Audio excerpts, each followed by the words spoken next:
Oh, excuse me. Hello, horror fans. Welcome to another Fleshalicious episode of The Toy Shelf. I'm your host, Mitch Live, and I collect action figures. It's almost Halloween, which means it's time to have a look at another classic horror action figure. This is a Toy Shelf tradition, so if you're new here, make sure to check out some of our earlier Halloween episodes. This time, we're having a look at our favorite people-eating serial killer, Dr. Hannibal Lecter. This is specifically Hannibal as portrayed by Anthony Hopkins in Silence of the Lambs. And this is a 7-inch figure by NECA Toys. When we first meet Hannibal, he's living behind a sheet of glass in a high-security prison, but after he helps the FBI catch another serial killer, he gets upgraded to some more comfortable quarters. And this is how they have to transport this extremely dangerous psychopath. In a straitjacket, with a muzzle, strapped to a dolly. NECA also makes a 7-inch Hannibal from later on in the film.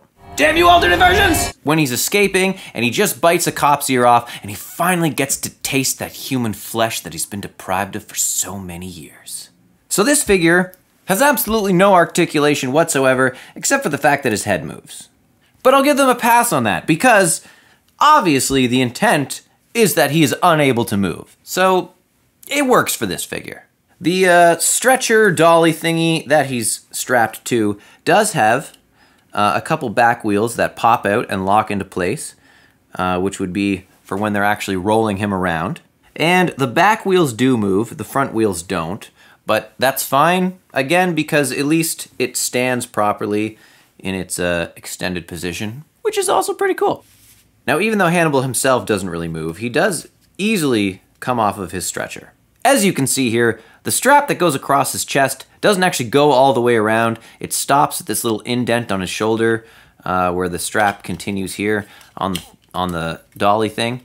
They do a pretty good job of making this seem invisible and making it appear that he's actually strapped to this dolly.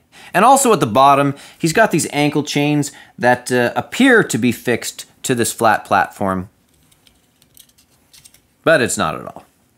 But I don't know why you'd want to pose him off of his stretcher anyway, because, like I said, he doesn't move, and now he just has straps that don't go anywhere and aren't fixed to anything.